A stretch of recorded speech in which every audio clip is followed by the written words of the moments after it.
Pessoal, olá, professor Tiago aqui com vocês.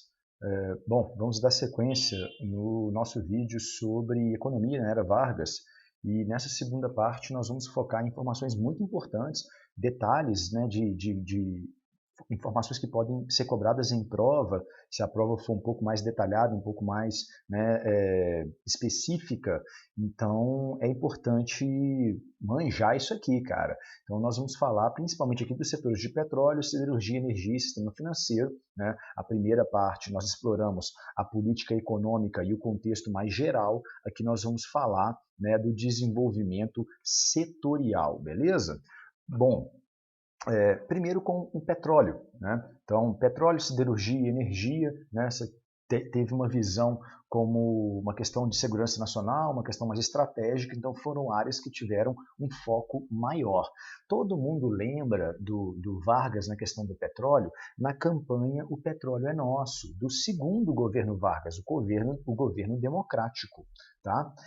Porém, é importante lembrar que a preocupação estratégica com o petróleo começou já na era Vargas. Então, durante o Estado Novo, vai ser criado, né, o Conselho Nacional do Petróleo. Você tem as primeiras prospecções, o petróleo é descoberto, né, na Bahia em 1939, mas a Petrobras mesmo, né, ela só vai ser fundada lá na década de 50, né, depois da importante campanha do Petróleo é Nosso, que foi, né, uma grande disputa política entre setores que, naquele contexto, né, defendiam uma maior abertura econômica e uma participação do capital privado na economia e uma postura de maior nacionalismo econômico, inclusive herdada da era Vargas, que defendia, né, o monopólio estatal do petróleo. Então, isso aí, né, isso vai ter desdobramentos posteriores, mas na era Vargas, né, delimitado ali de 30 a 45, né, o que vai acontecer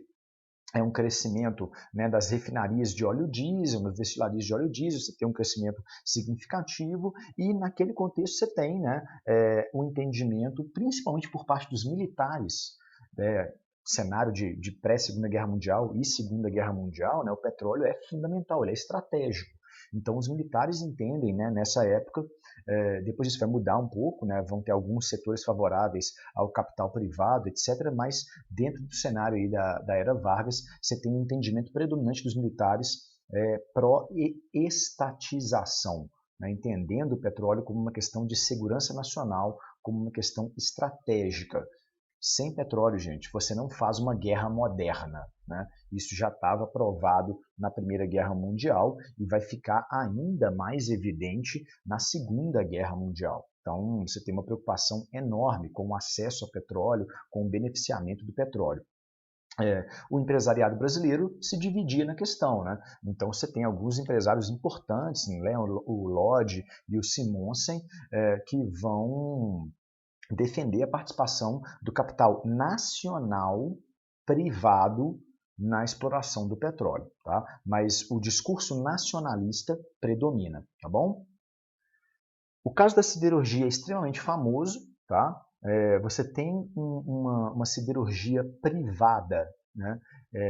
Consolidada, assim, com um início de consolidação significativo, né? Exemplo, a Abel Gomineira, que é fundada em Sabará em 1921, ainda na Primeira República.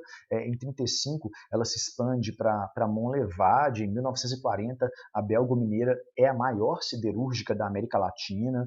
Em 1942, vai começar a ser construída a Acesita, um empreendimento do empresário americano Percival Farquhar. Ele recebe tanto investimento do Banco do Brasil, não consegue honrar os empréstimos depois, a Acesita vai ser controlada pelo Banco do Brasil posteriormente, né? Então acaba virando uma empresa praticamente estatal, né? Mas o destaque para a área de siderurgia se dá ali no ano de 42, né? O ano que o Brasil entra na guerra, né?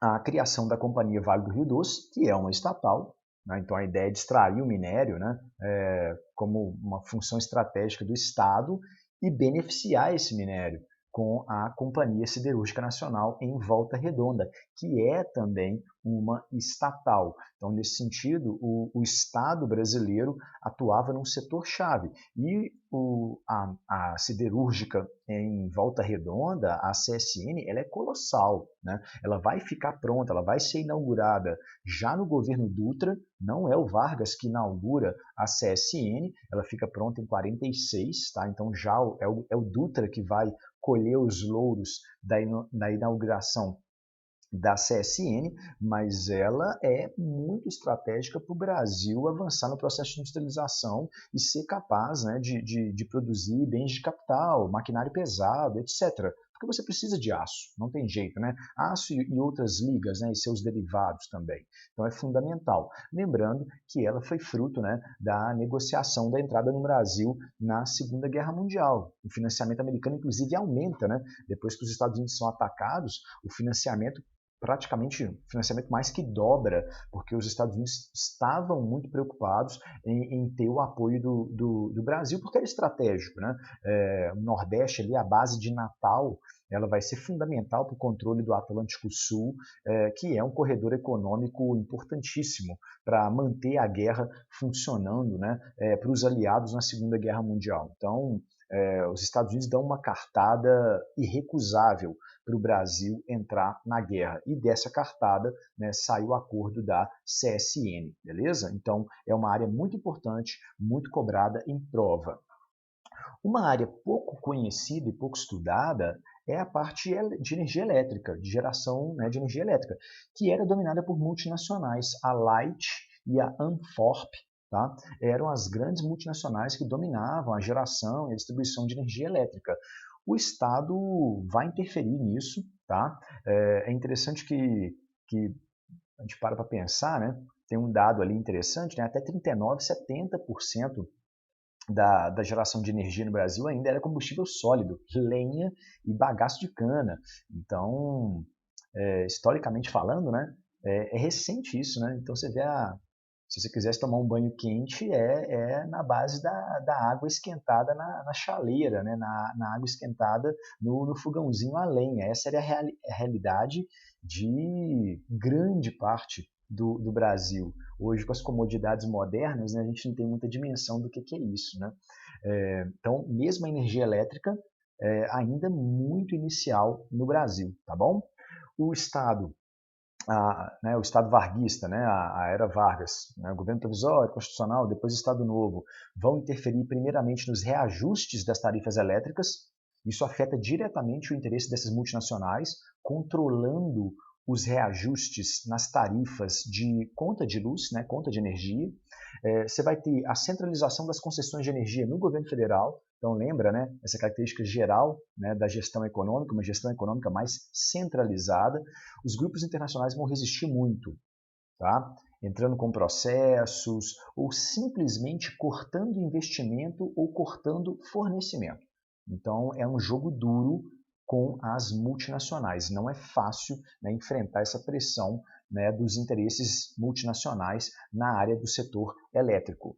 E, mais uma vez, também é uma característica geral da economia da era Vargas, a criação de agências estatais para pensar e desenvolver determinados setores. No caso da energia elétrica, vai ser o Conselho Nacional de Águas e Energia Elétrica, é uma agência do governo federal.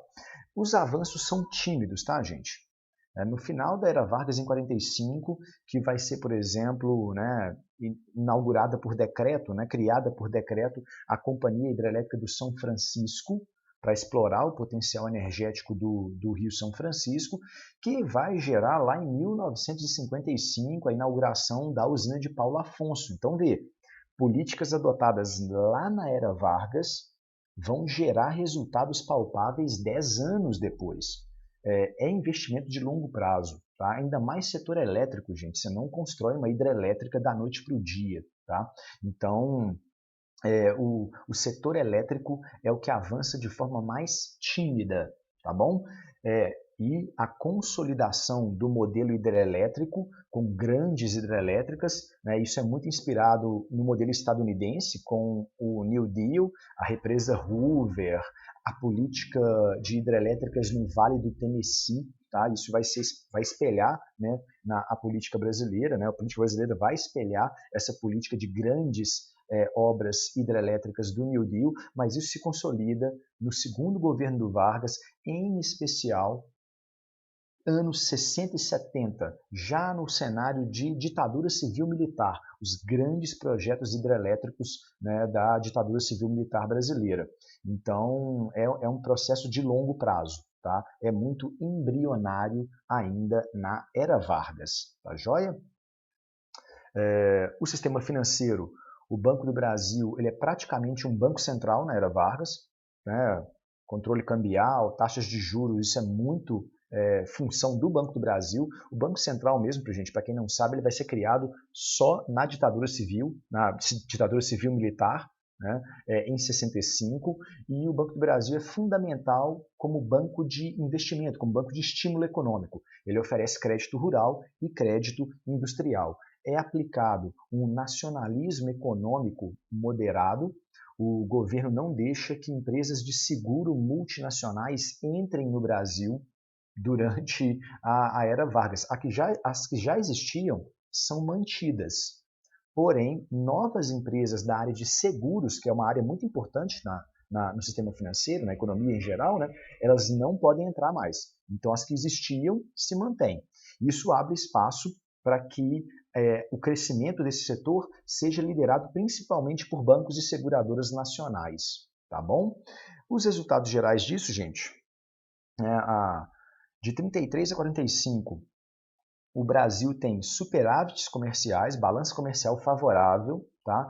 Com uma política intencional do governo de reduzir a importação de produtos supérfluos, né, que gastam dinheiro com coisa, abre aspas, à toa, né? Bem de consumo que são muito bons para nós, né? Pessoas comuns aqui que gostamos de consumir, mas que fazem com que muito dinheiro saia da economia, né, brasileira para ir para o setor externo. Mas tentando privilegiar a importação de bens de capital, maquinário, que vai gerar, né, produção interna. Tá? Em 38 e 39, o Brasil declara uma moratória unilateral da dívida externa. Não vamos pagar juros da dívida externa. Né? Isso é uma decisão muito drástica, mas, mais uma vez, aproveitando o cenário de início de Segunda Guerra Mundial. Os Estados Unidos são muito tolerantes com essas ações brasileiras na época, porque querem manter o Brasil, né, próximo para uma eventualidade de entrar na guerra, igual aconteceu.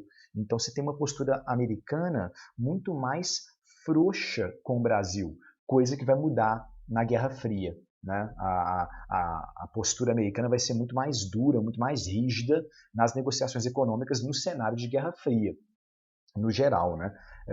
Então o Brasil se aproveita muito bem desse cenário de Segunda Guerra Mundial.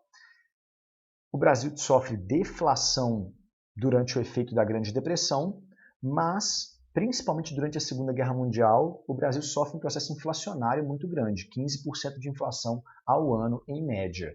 Então, foram anos de aumento do custo de vida que impactaram muito para a classe operária. Tá? Então, a ideia de que a vida do operário só melhorou, isso é um pouco irreal, tá bom?